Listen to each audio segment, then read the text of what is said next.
ইমানের গুরুত্ব সে বোঝে নাই।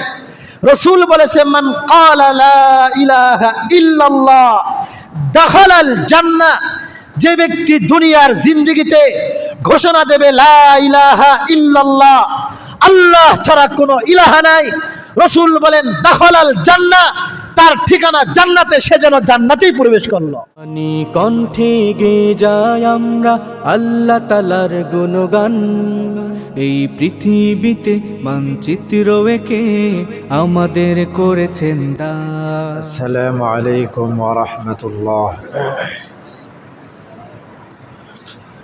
আলহামদুলিল্লাহ আলহামদুলিল্লাহি নাহমাদুহু ওয়া নাস্তাঈনুহু ওয়া নাস্তাগফিরুহু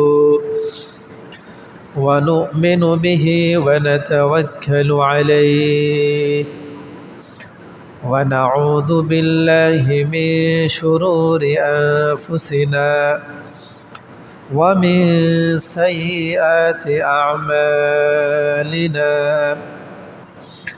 من يهده الله فلا مضل له ومن يضلله فلا هادي له ونشهد أن لا إله إلا الله وحده لا شريك له ونشهد أن سيدنا وسندنا وحبيبنا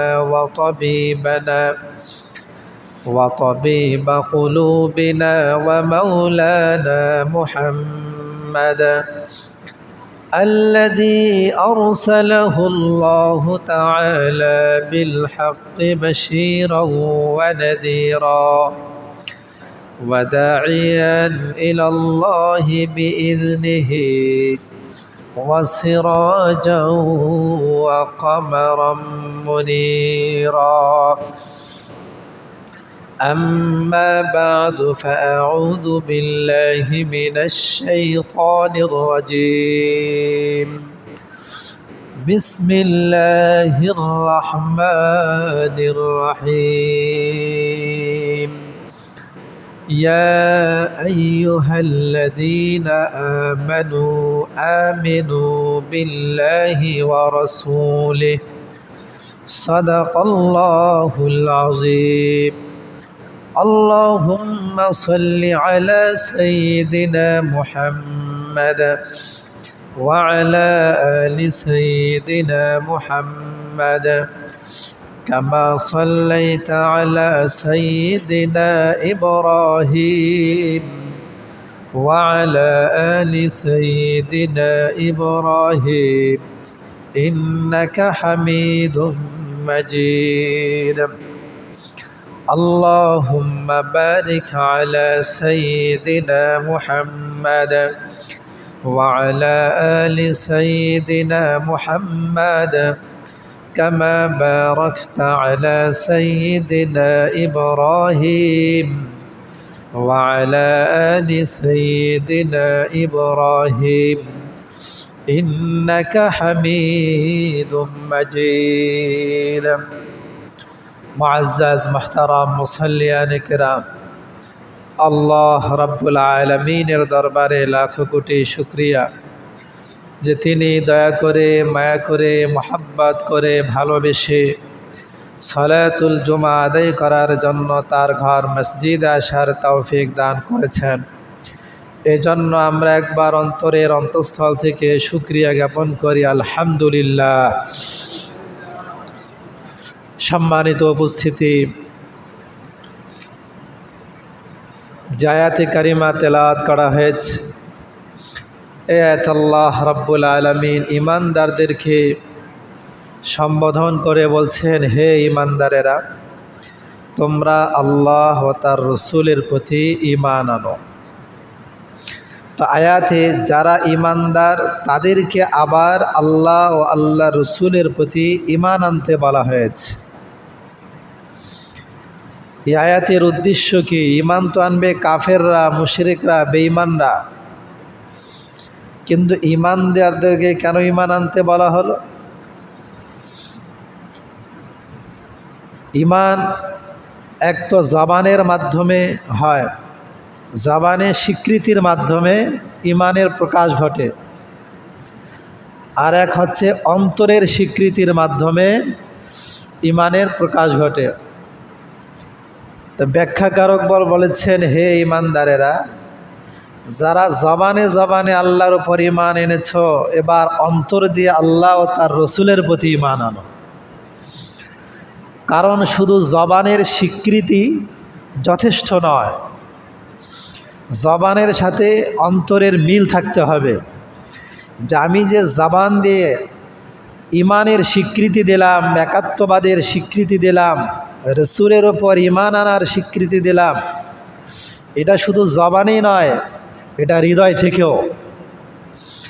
এই জন্য হে ইমানদারেরা, তোমরা আল্লাহ রসুলের প্রতি ইমান আনো। অর্থাৎ হে ইমানদারেরা, যারা জবান দিয়ে ইমান এনেছ, তারা এবার অন্তর দিয়ে আল্লাহ ও তার রসুলের প্রতি ইমান আনো। আরেক ব্যাখ্যা হচ্ছে, যারা ইমান এনেছ আল্লাহ আল্লাহ রসুলের প্রতি, আমিনু আই ইত্তাকু, তোমরা এবার পরহেজগার হয়ে যাও, আল্লাহ ভীরু হয়ে যাও।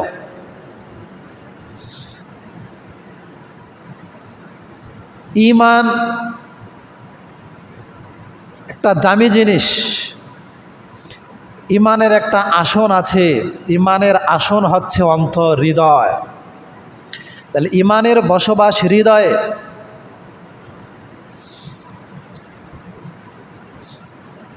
ইমানের আসন যেহেতু হৃদয়, অতএব এই হৃদয়টাকে ইমান দিয়ে ভরপুর করতে হবে।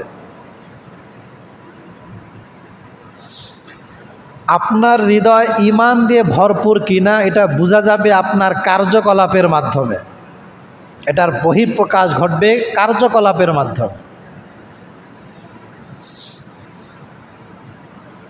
তো একজন ব্যক্তির জন্য তার জীবনের চাইতেও সবচেয়ে দামি জিনিস হচ্ছে তার দৌলতে ঈমান, জীবনের চেয়েও দামি জিনিস। গত জুমায়ও বলা হয়েছে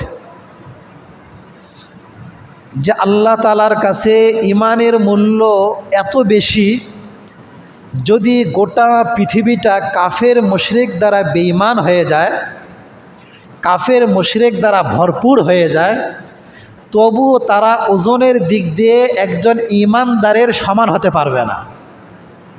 যে পুরা পৃথিবীতে ঈমানদার একজন আর সব কাফের মুশরিক বেঈমান, তো ওজনের দিক দিয়ে ওই ঈমানদারের ওজনে বেশি হয়ে যাবে। ঈমান এত দামি জিনিস। এই জন্য গত জুমা এটাও বলা হয়েছিল যে এক অপরাধী 99টি রেজিস্টার ভরপুর গুনাহ নিয়ে উপস্থিত হবে, সে ভাবতে থাকবে আমার জন্য জাহান্নাম অবধারিত, কোনোভাবেই মুক্তির উপায় নেই, সে নিশ্চিত হয়ে যাবে। মিজানের সামনে নিয়ে যাওয়া হবে, কিন্তু পাশে এক ফেরেশতা একটি চিরকুট নিয়ে দাঁড়িয়ে থাকবে। 99টি রেজিস্টার গুনাহে ভরপুর, গুনাহের পাল্লায় রাখা হবে। পরক্ষণে ফেরেশতা ওই চিরকুটটা নেকির পাল্লায় রেখে দেবে, তো নেকির পাল্লাই ভারী হয়ে যাবে। তো ব্যক্তি আশ্চর্যান্বিত হয়ে জিজ্ঞেস করবে, আয় আল্লাহ, এটা কি? তো আল্লাহ বলেন, এটাই হচ্ছে তোমার দৌলতে ঈমান। শুধু তাই না, এই গুনাহের পাল্লায় যদি 7 আসমান জমিনকেও রেখে দেওয়া হয়, তোমার এই চিরকুট দৌলতে ঈমান যেখানে আছে, এটার ওজনেই বেশি হয়ে যাবে। তাহলে এত দামি জিনিস আমার আর আপনার মাঝে আছে। যেই জিনিসটা দামি, ওই জিনিসটার হেফাজত বেশি করতে হয়, বা আমরা বেশি করি। বাসায় কত রকমের সম্পদ আমাদের আছে, কিন্তু স্বর্ণালঙ্কার এগুলো কি যেখানে সেখানে রাখি? এমন জায়গায় রাখি যেটা বাড়িরও কেউ জানে না। ব্যক্তিগত জিনিস এমনভাবে রাখি যেন পাশের মানুষও না জানে। কারণটা কি? এর এত হেফাজত কেন? এর সংরক্ষণটা এত গুরুত্বের সাথে কেন? কারণ এটা বুঝে আসছে স্বর্ণ অনেক দামি জিনিস। কিন্তু কাপড় চোপড় যেখানে সেখানে আমরা ফেলে রাখি, কারণ বুঝে এসেছে এগুলো দামি না।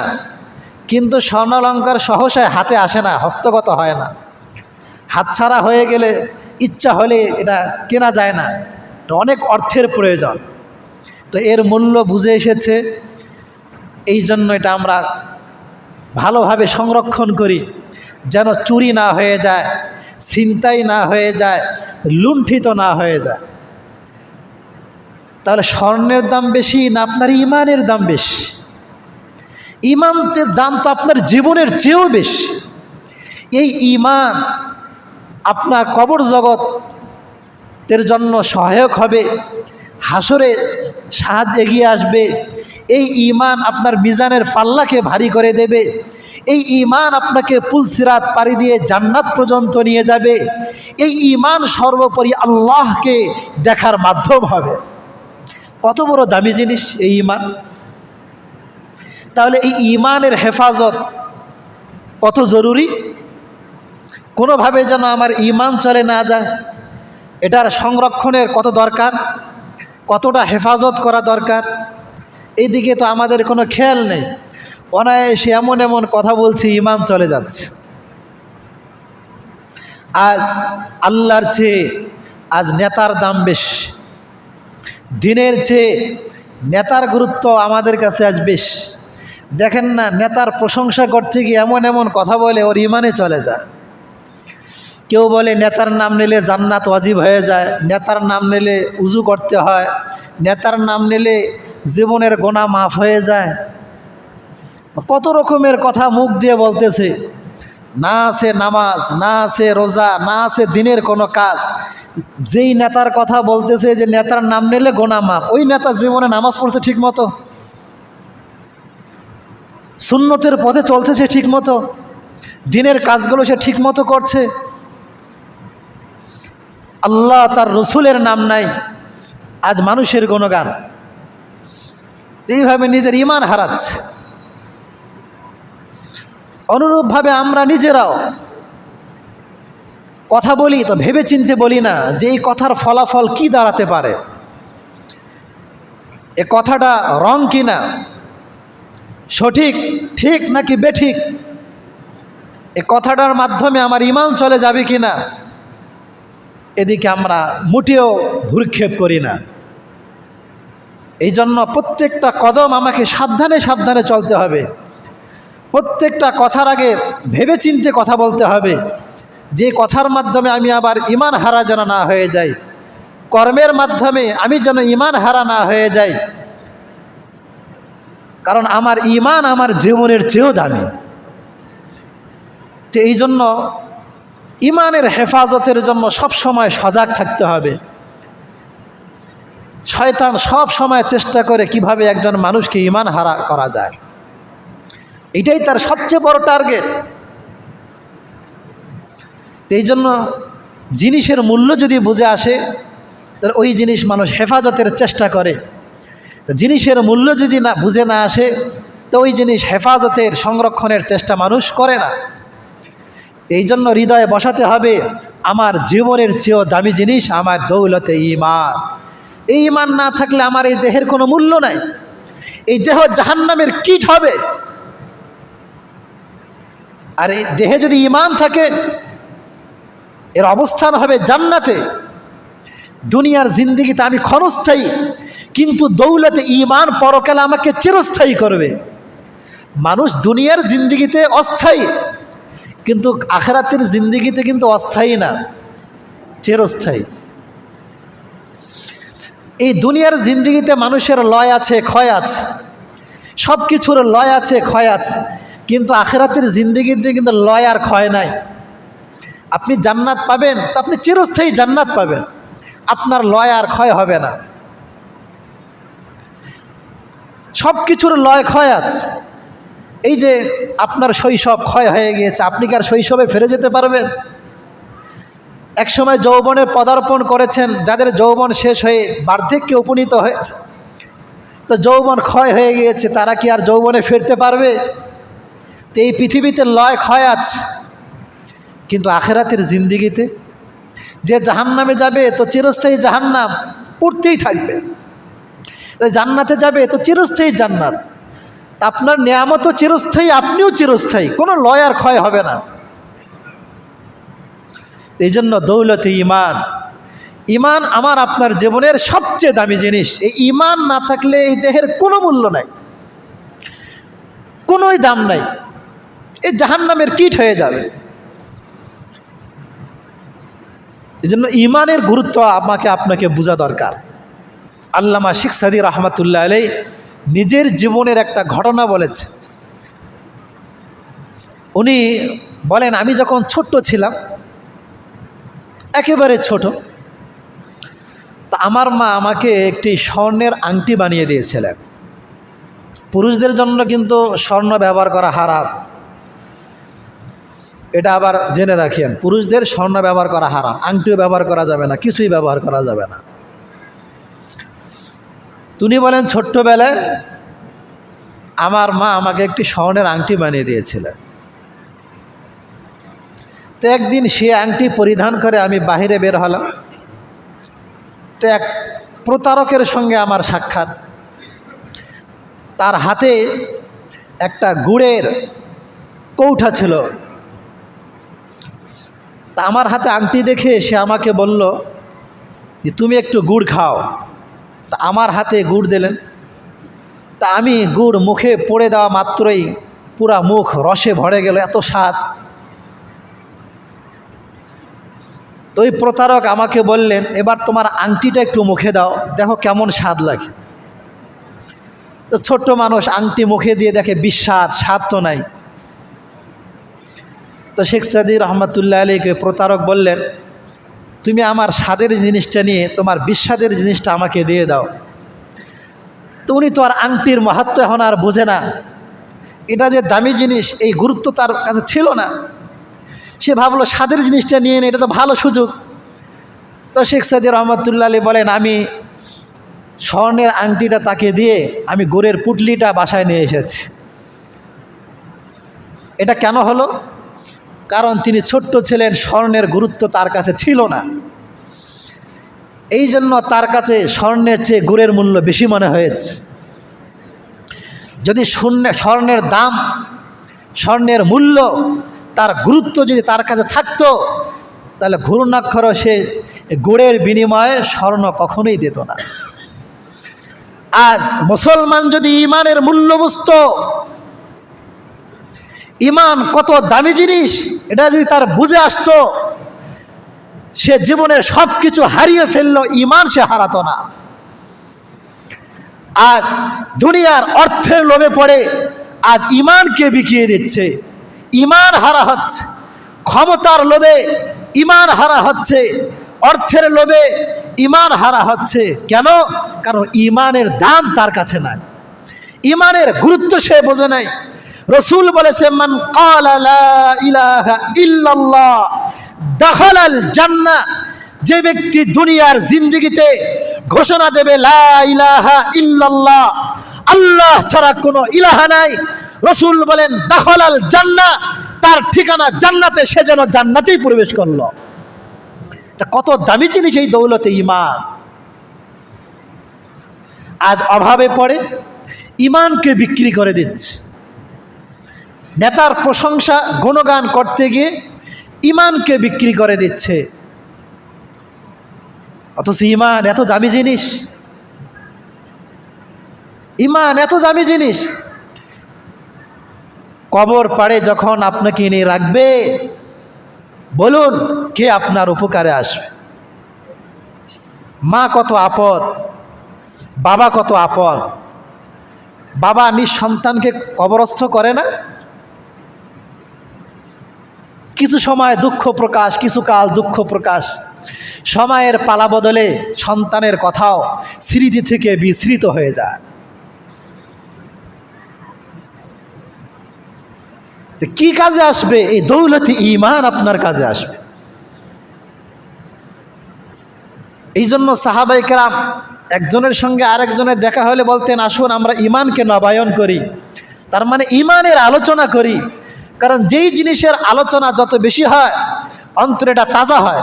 তা সাহাবায়ে কেরাম মজলিসে বসলেই বলতেন, আসো আমরা ইমানকে তাজা করি, ইমানের মুজাকারা করি। কারণ এটা দামি জিনিস। এই জন্য রসুল বলতেন, জাদ্দিদু ঈমানাকুম, তোমরা তোমাদের ইমানকে নবায়ন করো।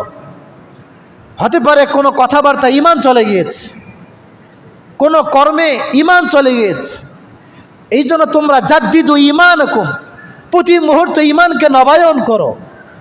আল্লাহ, কোনো কারণে যদি আমার ইমান চলে যায়, আমি ইমানকে নবায়ন করছি, কারণ ইমানে আমার মূল ধন, এটি আমার মূল দৌলত, এটাকে হাতছাড়া করা যাবে না।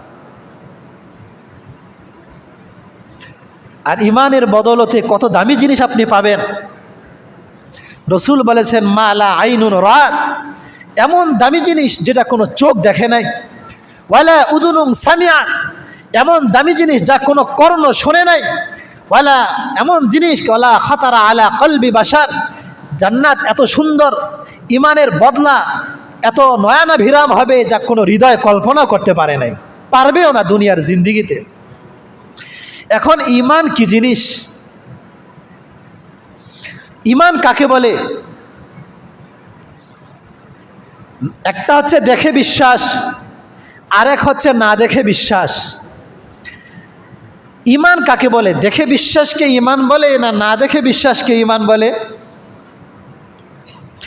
যেই জিনিসটা দেখার পর বিশ্বাস হয় এটাকে ইমান বলে না, এটাকে বলা হয় মুশাহাদা। আপনি দেখার পরে বিশ্বাস করেছেন, এটা ইমান নয়। আর না দেখে যেটাকে বিশ্বাস করেছেন এটার নাম ইমান। এই জন্য কোরআনে বলেছেন, আল্লাযীনা ইউমিনুনা বিল গায়ব, যারা না দেখে ইমান আনে। তাহলে ইমান আনতে হবে না দেখে। তাহলে দেখে বিশ্বাসকে বলা হয় মুশাহাদা, আর না দেখে বিশ্বাসকে বলা হয় ইমান। তাহলে বলেন, ইমানের সম্পর্ক কি দেখার সাথে না না দেখার সাথে? না দেখার সাথে। এই জন্য বলা হয় মৃত্যুর সময় হালাতে গরগরায় কেউ যদি বলে যে আমি ইমান আনলাম, তাহলে তার ইমান গৃহীত হয় না। কারণ মৃত্যুর আগে দিয়ে জান্নাত জাহান্নাম ব্যক্তিকে দেখানো হয়, জাহান্নামীকে দেখানো হয়, তোমার মধ্যে যদি দৌলতে ইমান থাকতো, দেখো এই জান্নাত তুমি পেতে।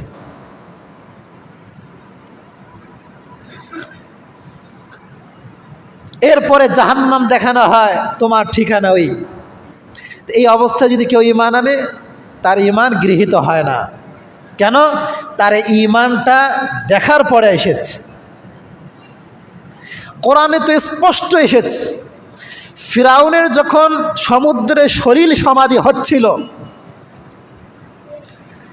সে বলছে, আমানতু আন্নাহু লা ইলাহা ইল্লাল্লাযী আমানাত বিহি বানু ইসরাঈল ওয়া আনা মিনাল মুসলিমিন।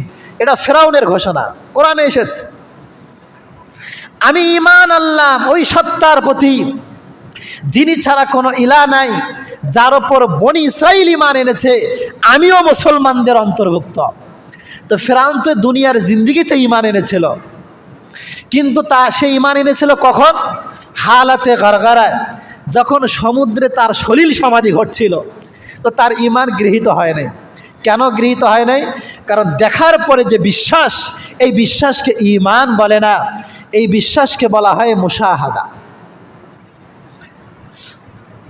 এই জন্য ঈমানের জন্য আল্লাহ কেমন, এর জন্য দলিল খুঁজতে যাবেন না, না দেখে ঈমান আনতে হবে।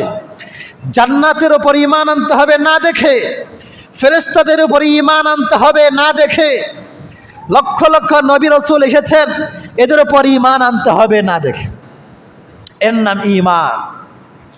তাহলে দেখে বিশ্বাসকে ঈমান বলে না, না দেখে বিশ্বাসকে ঈমান আনে। এই জন্য কোরআনের যেখানে ঈমানের কথা বলছে, বলছে আল্লাযীনা ইউমিনুনা বিল গায়ব। গায়ব, গায়ব মানে না দেখে, অদৃশ্যের প্রতি না দেখে ঈমান আনতে হবে। তাহলে না দেখে বিশ্বাসের নাম ঈমান। কারণ দেখে বিশ্বাস করলে এর মূল্য তো আপনি পরিশোধ করতে পারবেন না। জান্নাতকে দেখার পরে যদি কেউ বিশ্বাস করে, এর মূল্য পরিশোধ করার মতো ক্ষমতা, যোগ্যতা এর মূল্য কোনো মানুষের কাছে নাই। এই জন্য অমূল্য ধন পেতে হলে না দেখে বিশ্বাস করতে হবে। তা না দেখে বিশ্বাস করলে আপনি ওই নিয়ামত পাবেন মা লা আইনুন রাআত, যা পৃথিবীতে কোনো চোখ দেখে নাই, ওয়ালা উযুরুন সামিআত, যা কোনো কান শ্রবণ করে নাই, ওয়ালা খাতারা আলা কলবি বাশার, যা মানুষের হৃদয় কল্পনা করতে পারে নাই। এটা না দেখার পর এই জন্য ইমান হারা না হয়। ইমান অনেক দামি জিনিস। আপনি পৃথিবী সব কিছু হারিয়ে ফেলেছেন, তা আপনার ইমান আছে তো মনে রাখবেন আপনার সব আছে। কারণ ইমান থাকলেই তো আল্লাহ আপনার সবই আছে। দুনিয়ার সব হয়েছে কিন্তু আপনার ইমান নাই, মনে রাখবেন যে আপনার কিছুই নাই। এই জন্য ইমান অনেক দামি জিনিস। ইমান অনেক দামি জিনিস।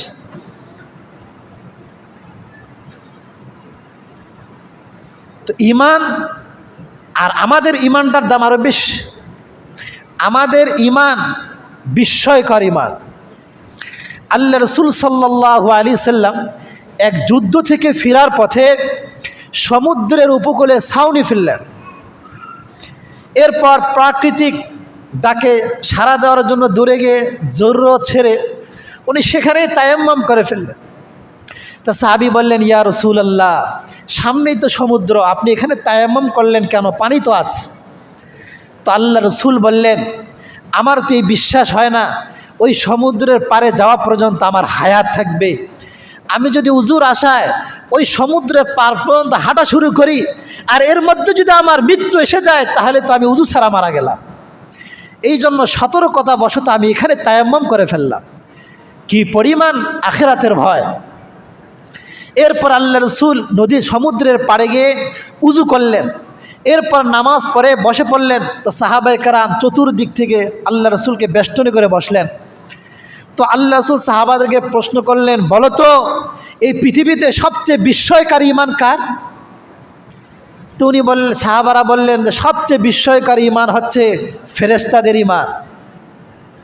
তো আল্লাহ রসুল বললেন যে না, কারণ ফেরেশতারা তো জান্নাত দেখে, জাহান্নাম দেখে, হ্যাঁ, আল্লাহকে দেখে, তো ওদের ইমানটা তো বিস্ময়কর হওয়ার কথা নয়।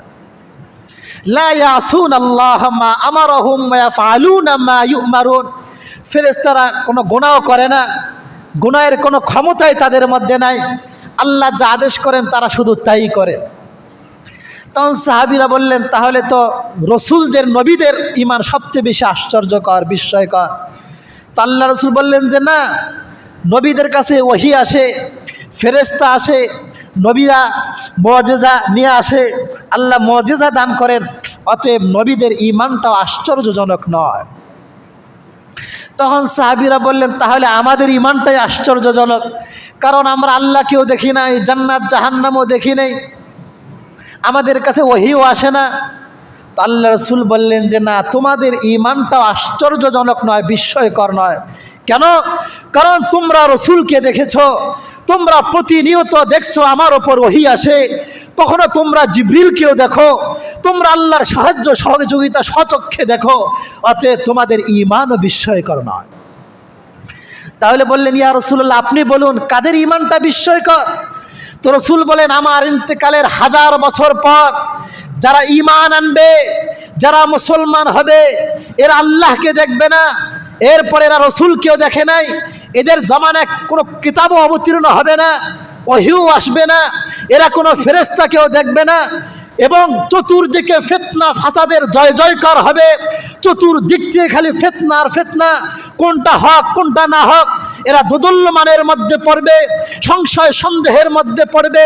এমন পরিস্থিতিতে ওই জামানার ওলামায়ে কেরামরা কোরআন দিয়ে, হাদিস দিয়ে কোরআনের কথা বলবে, রসুলের কথা বলবে, ইমানের কথা বলবে।